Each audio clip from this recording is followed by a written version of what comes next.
Hi, my name is Deneen, and I'm a fourth grade teacher. Thank you for being with us today. I have wonderful Stanley with me today. This is a place where if you're a parent, you can get ideas for your own children, and if you're a teacher, of course, for your students.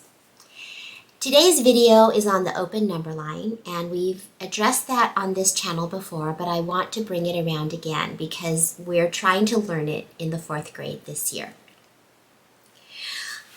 I feel like books encourage students often to just do the standard algorithm. This is a problem that we were working on this week. Why don't I hold it for you? That would be great.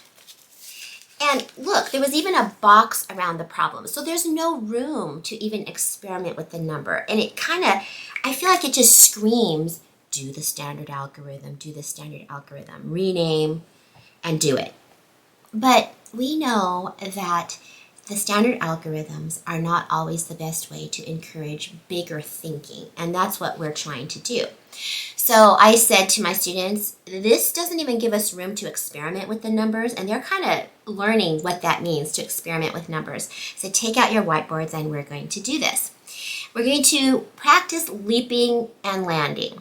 And so I had them stand up and leap and land and leap and land. Now, I have 30 students this year, so that was a bit challenging, but no child was harmed in this activity, and we were ready then to try leaping and landing with numbers. Now, when I do this, I feel like I tend to take small leaps. For example, I might leap 25, or I might leap even 5 to get me to 2,780. But I have a student, Patrick, who always takes big leaps, and I am learning from him. Okay, I have a question. What? Why are we leaping? Because we're trying to get all the way from here to here, 3,040. You didn't explain that in the beginning. That's why you're here. Okay. All right. So but we don't want to do it in one leap. You're trying to find how far away these two numbers are from each other. Correct. Because subtraction is distance, which you taught me. Do you remember you teaching me that? Well, I'm just trying to help our audience. Okay. Subtraction is distance.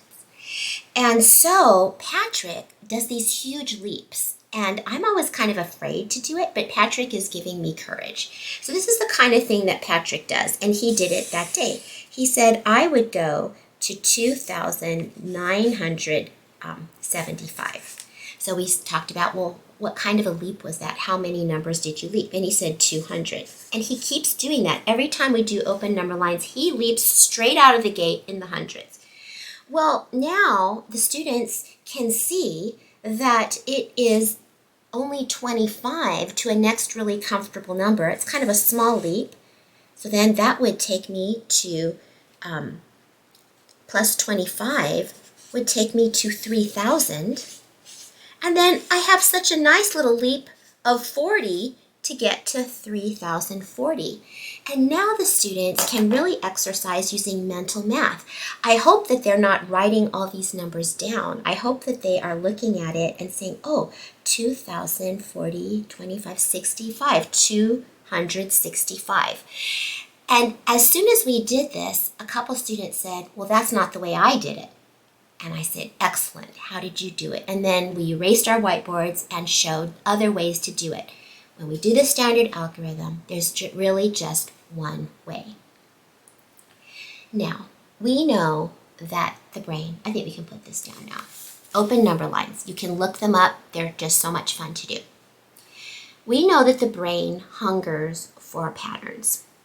And open number lines are a great way to feed that patterning hunger. Now, Stanley and I both play the piano. Actually, Stanley has studied piano far more than I have, but of the two of us, I'm the only one that continues playing. If you gave Stanley any level of music and gave him a certain amount of time, he could learn how to play it. But he doesn't play, whereas I play almost every single day. I play in my classroom, I play at church. I'm not good enough for the worship service. I'm in the little kids division. That's where I fit. And in fact, Stanley is so faithful. He sits on the bench with me in the little children's department and listens as I play. And I play for my family, although I honestly don't think they appreciate it, but I love to play the piano. So when I was learning to play, I did not enjoy it. I didn't like practicing. I could not stand the theory books. I just hated them. And it shows in my knowledge of theory, whereas Stanley is really good at theory. But once I quit taking lessons, that's interestingly when I started to fall in love with playing the piano. I would hear people sing songs at church, and then my parents would buy me a book, and I would try to play them, and I just have continued growing. Stanley has a different piano experience, and I'd like him to share that with us. Well, first of all, how many years of piano lessons did you I have? don't know, maybe 4 4 years? 4 5 maybe. It wasn't a lot. I think I had 11 or 12 years of piano. Okay. So my older and younger brother and I, we all took piano lessons. But the Matsuda household reigned supreme in fairness, and they got to quit, and I had to keep going, taking piano lessons for 11 years. It was a gift. That's It was a gift. Literally like 3 times longer than you. Yes. It was ridiculous. Mm-hmm. And I remember you had we found this sheet of music at your parents' house called the Woodpecker Waltz. Yeah, okay. So here's a little background. Okay, my teacher her initials are Mrs. Baldwin. He didn't want to say because he didn't want to be disrespectful. Yeah, I think it's safe. I think it's okay. Anyways, I played the Woodpecker Waltz with 110% perfection. I wish I had been there. It's just crazy. Oh. And when I was done at the recital, the teacher said to the entire audience, "Not all the pieces will be that easy." Can you imagine? Easy is a bad word in my classroom, by the way. We don't say that word, so. Well, You should not have been told that. I don't know what kind of person she is, but I didn't enjoy. That was terrible. That's not even growth mindset. So anyways, in normal school, you get summers off. Not in piano lessons. No, that just goes on forever. 12 months, 52 weeks a year. Okay, so anyways, so one summer I said, here, this is what I'm struggling with. I don't know how to sight read. I'm just really struggling. It takes me too long. And she said, this is what you need to do. Take out the church hymnal and just play from hymn number 1 just once. And then go to hymn number 2 and just play it once. And then hymn number 3, just play it once. And then that way you'll learn how to sight read faster and faster. And basically what ended up happening was I just learned how to play the hymns all wrong. And it just sounded like garbage. And that wasn't fun at all. So I still don't know how to... It's stressful. It's not fun at all. But sometimes he'll hear a song on a movie or something, and I'll find him at the piano trying to pick out the tune. It's really sweet. Like it's still in him, but he doesn't ever go to the piano for joy like I do. So one Sabbath morning, I was playing in Tiny Tots, and there was a song that I could not figure out one section, and the timing was 6/8 time, which is challenging for me. Timing and key signatures are really challenging for me. In fact, this is to give you a glimpse into the brain of Deneen. I don't often even look at the signature when I start to play. I just look at it and I just start to play. And then when I make the first mistake, then I always go, oh, yeah, I should look at the signature before I start playing. But I don't think that's ever going to happen. That's just my brain works that way.